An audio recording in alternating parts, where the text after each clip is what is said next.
तो आइए चलते हैं मेरे साथ सम्मित शिखर की यात्रा पर। तो हमारी यात्रा शुरू हुई जयपुर स्टेशन से।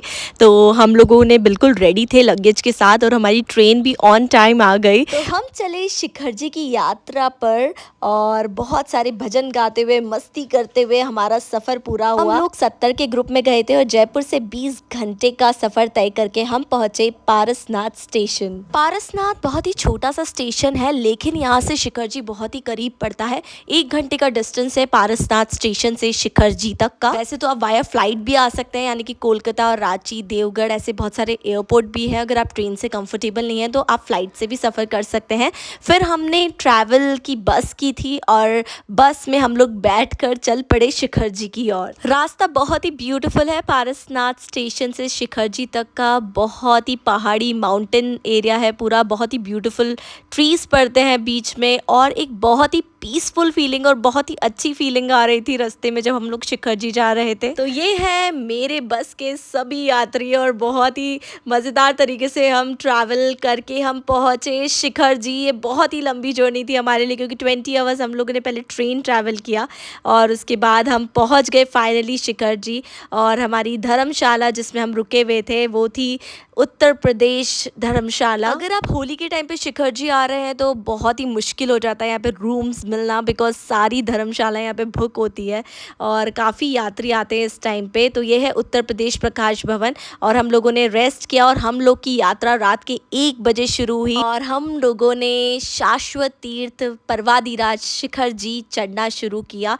मैंने अपनी यात्रा डोली से की क्योंकि मेरे साथ मेरा बेबी है 2.5 साल का, जिसके साथ मैंने ये यात्रा की है और वो बहुत ही छोटा है, तो बड़ा मुश्किल था कि पैदल यात्रा करूं। मैंने इवान के लिए गोदी नहीं की क्योंकि वो किसी के पास इजीली जाता नहीं है और अगर वो बीच में रोने लग जाता तो मेरे लिए थोड़ी प्रॉब्लम हो सकती थी। मैंने सोचा कि डोली में ही मैं उसे अपनी गोदी में लेकर पूरी यात्रा कराऊंगी और इतनी छोटी उम्र में उसने पूरी यात्रा कंप्लीट की, ये मेरे लिए बहुत ही सौभाग्य की बात है। रात में शिखर जी के पहाड़ पर बहुत ही ज़्यादा ठंड होती है। अगर आप रात की यात्रा कर रहे हैं और मोस्टली रात में ही यात्रा शुरू होती है तभी आप टाइम पर नीचे आ पाते हैं, तो प्लीज़ आप अपने लिए पूरे गर्म कपड़े रख लीजिए अच्छी तरीके से। कान ढकने के लिए ज़रूर कुछ रख लीजिएगा क्योंकि बहुत ज़्यादा ठंडक होती है। तो 9 किलोमीटर की चढ़ाई के बाद आता है पहला मंदिर जो कि है चौपड़ा कुंड मंदिर, जिसमें है अद्भुत और चमत्कारी पारसनाथ भगवान की मूर्ति।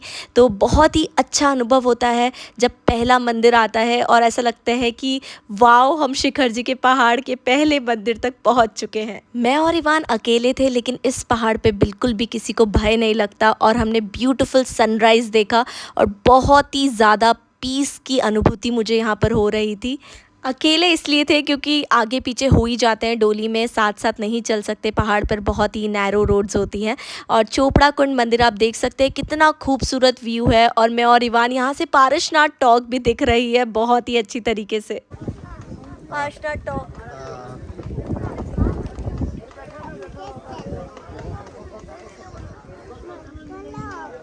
चलिए।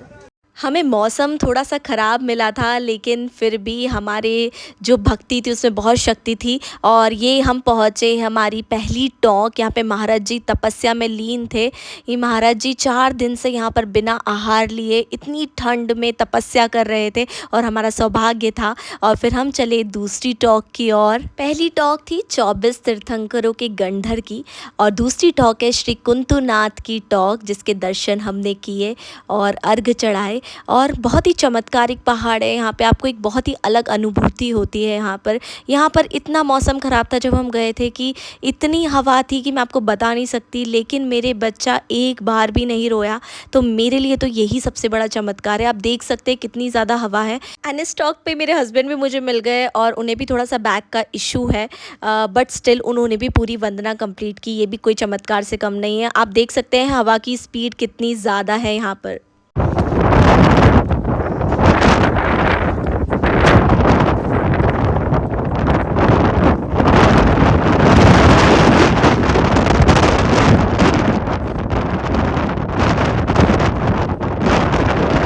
तेज़ हवाओं को पीछे छोड़ते हुए हम पहुँचे हमारी तीसरी टॉक, जो कि है नमीनाथ भगवान की टॉक। और नमीनाथ भगवान के बाद हमने दर्शन किए अरनाथ भगवान की टॉक के। तो एक के बाद एक टॉक आ रही थी और हमारा कॉन्फिडेंस बहुत ही ज़्यादा बढ़ता जा रहा था और इवान को मैंने बहुत ज़्यादा कवर कर दिया था। फिर हमने दर्शन किए मल्लीनाथ की टॉक के। तो मल्लीनाथ भगवान की जय। तो व्यू इतना ज़्यादा सुंदर था कि मैं तो पूरा खो गई थी पहाड़ों में और बहुत ही ज़्यादा अच्छा लग रहा था। इवान को भी बहुत ज़्यादा इंजॉयमेंट हो रहा था पहाड़ पर। हमने हर एक टॉक पर अर्घ चढ़ाए और बहुत ही अच्छी तरीके से टाइम स्पेंड किया हर टॉक पर। और इवान ने भी हर टॉक पर स्वाहा स्वाहा करके अर्घ चढ़ाए। तो मुझे तो बहुत ही अच्छी फीलिंग आ रही थी। मुझे लगता है बच्चों में बचपन से ही धर्म के थोड़े संस्कार होना चाहिए। ज़्यादा नहीं कर पाते तो रोज़ मंदिर तो एटलीस्ट बच्चों को ले ही जा सकते हैं। तो मैं कोशिश करती हूँ कि रोज़ मैं इवान को मंदिर ले जाऊँ। तो वो चीज़ इवान में धीरे धीरे डेवलप हो गई है और जिस दिन वो मंदिर नहीं जाता वो खुद ही बोलता है कि मम्मा आज मंदिर जाना है। फिर हम आगे बढ़े और पहुँचे हमारी छठी टॉक पर, जो कि है श्रेयांश नाथ भगवान की टॉक। तो श्रेयांश नाथ भगवान की जय। जिन्होंने पैदल यात्रा की थी उनके लिए भी बहुत कठिन थी ये यात्रा, क्योंकि बहुत ज़्यादा हवा चल रही थी। और ये है 7वीं टॉक श्री सुविधिनाथ भगवान की टॉक। पर आप पैदल चलिए या डोली चलिए, थोड़ा पैदल तो चलना ही पड़ता है, क्योंकि अराउंड 4 किलोमीटर आपको फिर भी पैदल चलना ही पड़ता है। और आप देख सकते हैं सनराइज़ हो चुका है और हम पहुँचे अपनी अगली टॉक पर। तो 8वीं टॉक है अद्भुत नज़ारे के साथ श्री पदम प्रभु भगवान की टॉक। फिर हम और चले और पहुँचे श्री मुनि सुव्रतनाथ भगवान की टॉक, जो कि है 9वीं टॉक। शिखर जी का पहाड़ एक पहाड़ नहीं है, ऐसे 4 पहाड़ हैं जहाँ पर आपको चढ़कर उतरकर आना पड़ता है। ऐसे ही है अगली 10वीं टॉक, जो कि है चंदा प्रभु भगवान की टॉक, जिसके लिए आपको एक अलग पहाड़ चढ़कर और उतरकर आना पड़ता है। और बहुत से यात्री ये पहाड़ कई बार छोड़ भी देते हैं, लेकिन हमने सारी टॉक की और ये है चंदा प्रभु भगवान की टॉक, जिसके दर्शन हमने किए। चंदा प्रभु पहाड़ के लिए हमें एक अलग पहाड़ चढ़ के उतर के फिर एक और पहाड़ चढ़ना पड़ता है, जो है आदिनाथ भगवान की टॉक का पहाड़। तो ये है आदिनाथ भगवान के चरण और ये है आदिनाथ भगवान की टॉक, जो कि बहुत ही ऊंचाई पर आप देख सकते हैं कितना अद्भुत नज़ारा है। चारों तरफ पहाड़ ही पहाड़ है और बहुत ही सुंदर नज़ारा है यहाँ से। मैंने इतने सारे हिल स्टेशन भी किए, मुझे लगता है सारे हिल स्टेशन फेल है शिखर जी के पहाड़ के आगे। तो नेक्स्ट है शीतलनाथ भगवान की टॉक, जो कि है हमारी 12वीं टॉक। तो शीतलनाथ भगवान की जय। पर्वतारोहण शिखर जी इतना ज़्यादा पवित्र तीर्थ है कि यहाँ आकर आप अपनी सारी समस्याएं चिंताएं सब भूल जाएंगे और भगवान की भक्ति में लीन हो जाएंगे, जो कि मेरे साथ भी हुआ और बहुत सारे चमत्कार मेरे साथ इस पर्वत पर हुए। तो नेक्स्ट टॉक पर हम पहुँच चुके हैं, जो कि है हमारी 13वीं टॉक, जो कि है अनंतनाथ भगवान की टॉक। तो अनंतनाथ भगवान की जय। फिर हम बढ़े हमारी 14वीं टॉक की ओर, जो कि है संभवनाथ भगवान की टॉक और हम पहुँचे संभवनाथ के चरणों में।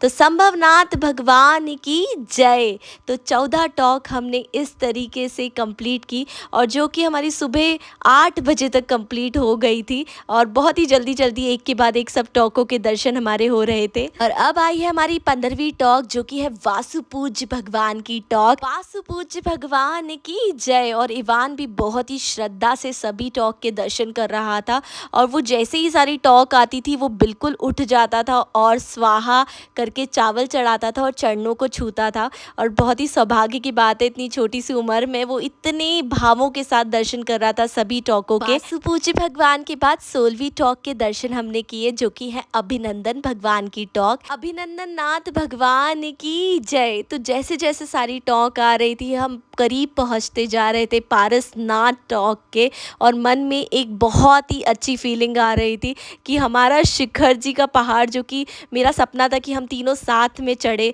वो पूरा होने जा रहा था। और ऐसे ही हम पहुंचे जल मंदिर। फिर हमने किए जल मंदिर के दर्शन, जो कि बहुत ही सुंदर मंदिर बना हुआ है और यहाँ पर सारी सुविधाएं भी उपलब्ध हैं। यहाँ पर वॉशरूम भी है अगर आपको जाना है। और आपको बहुत ही, क्योंकि हम रात से बैठे होते हैं, रात 1 बजे से, और सुबह के 9 बजे करीब मैं जल मंदिर पहुंची थी।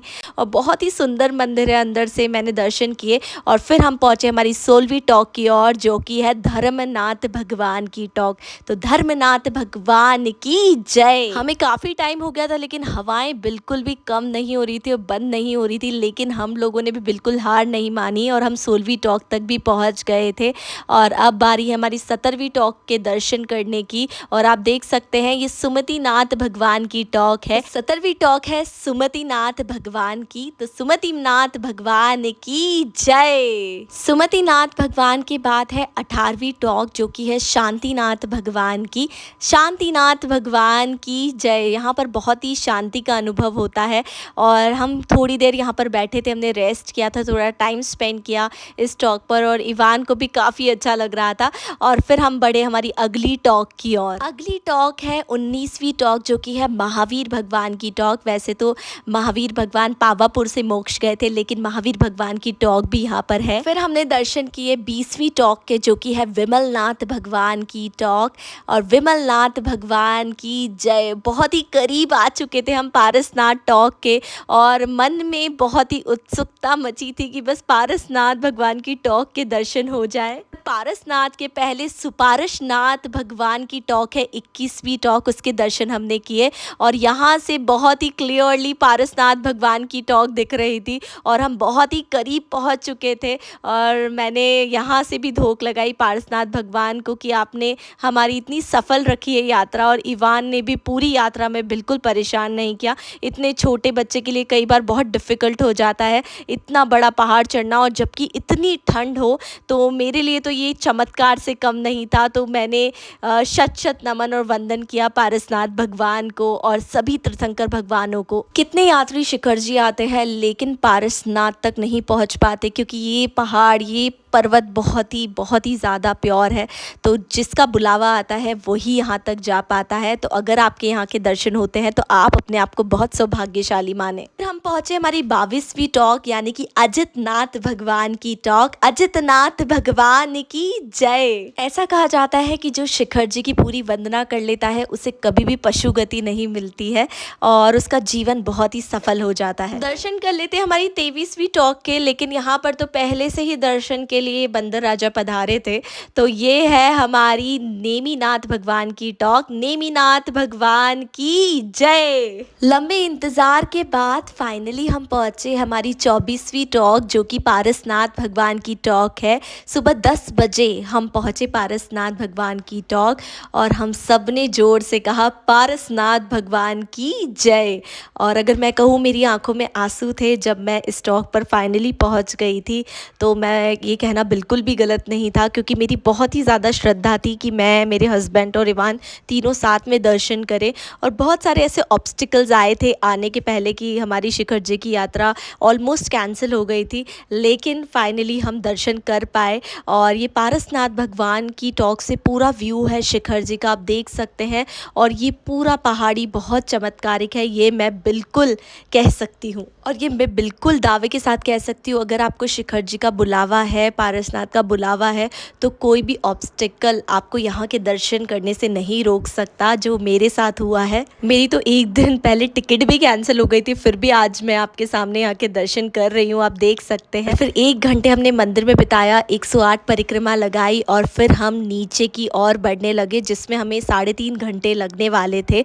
बहुत ही लंबा सफ़र था वो भी। और करीब 1:30 बजे हम नीचे पहाड़ के आराम से उतर गए पूरी वंदना कर कर। और 1:30 बजे का टाइम भी बहुत अच्छा था, हमने जाकर लंच भी ले लिया आराम से।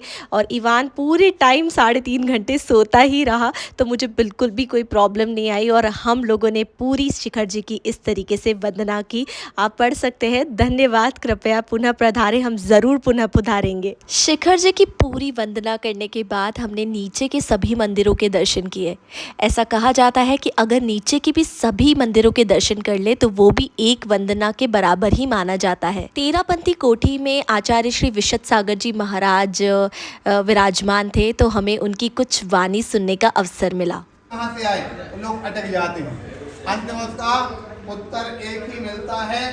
वो भजन में भी आप लोग कई बार बोला करते हैं, हम आए हैं निगोद से आशाएं संजो के, मानव जन्म को पाके फिर निगोद ना लौटे। शिखर जी में नीचे के सभी मंदिर बहुत ही ज़्यादा सुंदर है। ये बहुत ही प्राचीन मंदिर है चंदा प्रभु भगवान का, जो तेरापंथी कोठी में आपको मिलेगा। और बहुत सारे मंदिर है और आपको हर मंदिर में एक बहुत ही अलौकिक शक्ति का एहसास होगा। ऐसे तो शिखर जी में कदम कदम पर आपको एक मंदिर मिलेगा, लेकिन कुछ मंदिर ऐसे हैं जो कि बहुत ही प्राचीन है और बहुत ही चमत्कारिक है। तो आइए दर्शन करते हैं ऐसी ही चमत्कारिक मूर्ति जो कि विराजमान है तेरापंथी कोठी में, श्री पुष्पदंत नाथ भगवान की मूर्ति। तो ये है पुष्पदंत नाथ भगवान का जिनालय, जिसके दर्शन करने के अवसर हमें मिले। बहुत ही प्राचीन और विशाल मंदिर है, बहुत ही सुंदर मंदिर है और बहुत ही ज़्यादा शांति की अनुभूति होती है यहाँ आकर। यहाँ पर और भी बहुत सारे सुंदर सुंदर मंदिर और मूर्तियाँ हैं, जैसे कि पारसनाथ भगवान की ये मूर्ति मन मोह लेने वाली है। पारसनाथ भगवान की जय। इतनी सुंदर मूर्त है पारसनाथ भगवान की, ऐसा मन करता है कि बस यहाँ पर बैठकर उन्हें निहारते रहो और बहुत ही मन की शांति मिलती है। फिर यहाँ पर है पांच मेरु और नंदीश्वर धाम, जो कि बहुत ही प्राचीन और बहुत ही सुंदर बना हुआ है। हमने इसकी परिक्रमा लगाई और दर्शन किए। शिखर जी में ऐसे तो हर कदम पे ही मंदिर है, लेकिन जो कि फेमस मंदिर है जैसे कि निहारिका, 20पंथी कोठी, तेरापंथी कोठी, विमल समाधि और साथ ही बहुत ही चमत्कारी यहाँ पर बहुत ही प्राचीन मानक स्तंभ है, जिसके दर्शन भी मैं आपको कराऊंगी। और साथ ही बहुत चमत्कारिक पद्मावती माता का मंदिर है यहाँ पर। तो यहाँ पर भगवान की वैयावृत्ति करते हुए हमारे पापा, जो कि पुष्पदंत जिनालय में है, यहाँ पे कलश का समय सुबह 9 बजे तक ही है, उसके बाद आप कलश नहीं कर सकते। तो ये है पूरी तेरापंथी कोठी और इसके बाहर ये बड़ा सा मानक स्तंभ भी बना हुआ है। तो ये हमने दर्शन किए पूरे तेरापंथी कोठी के। फिर अगले दिन हमारे पूरे ग्रुप ने मिलकर मंदिर जी में रखा था बहुत ही बड़ा पारसनाथ विधान, जो मिलकर सभी ने किया और इसका आनंद लिया और बहुत ही मज़ा आया। पारसनाथ विधान करने में हम लोगों ने बहुत डांस किया और पूरी भक्ति के साथ ये जो विधान है इसका समापन हुआ। और शिखर जी में विधान का आनंद ही कुछ अलग होता है और जब भी आप शिखर जी आएँ तो विधान ज़रूर करें। यहाँ की वाइब्स बहुत ही पॉजिटिव है और आपको बहुत ही अच्छा लगेगा यहाँ पर विधान करके। फिर शिखर जी में भूमिया जी का ये बहुत ही सुंदर मंदिर बना हुआ है और यहाँ की होली देखने लायक होती है। ये है पारसनाथ भगवान की मूर्ति, जो कि निहारिका में कलश मंदिर है वहाँ पर विराजमान है और यहाँ पर आचार्य श्री प्रणाम सागर जी महाराज भी सिद्ध चक्र विधान करा रहे हैं। और ये है गुणायतन जी की मूर्ति, जो कि अतिशयकारी मूर्ति है, विघ्नहरण अति प्राचीन पारसनाथ भगवान की मूर्ति। ये सारी मूर्ति सतना से निकली थी और इन्हें यहाँ पर गुणायतन जी में विराजमान किया गया है और इनके लिए बहुत ही सुंदर मंदिर का निर्माण भी हो रहा है, जो कि आचार्य श्री प्रणाम सागर जी महाराज करवा रहे हैं। और आप देख सकते हैं पूरा मंदिर का निर्माण चल रहा है और कितना सुंदर यहाँ पर कारीगरी हो रही है। और अभी ये तीनों मूर्तियाँ इस चंद्र प्रभु जिनालय में विराजमान है।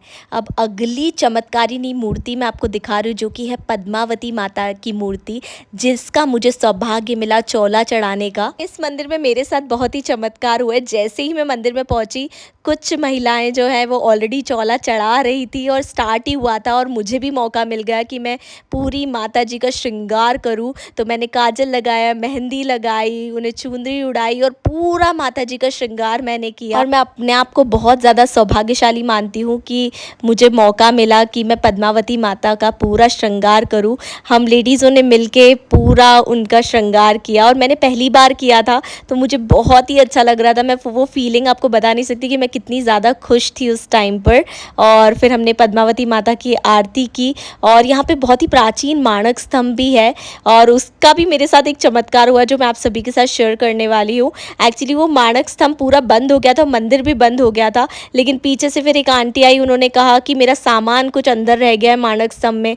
तो बस माली भैया ने वो फटाफट खोल दिया और मुझे मानक स्तंभ के दर्शन भी मिल गए, जैसे कि वो मंदिर सिर्फ मेरे लिए खुला। वो आंटी आई और अब हमने एंड में चोला के बाद हमने अर्घ चढ़ाए पद्मावती माता को। तो इस मंदिर में मेरे साथ बहुत ही चमत्कार हुए, तो मेरी आस्था बहुत ज़्यादा बढ़ गई है इस मंदिर को लेकर और बहुत ही ज़्यादा अच्छा लग रहा था इस मंदिर में मुझे।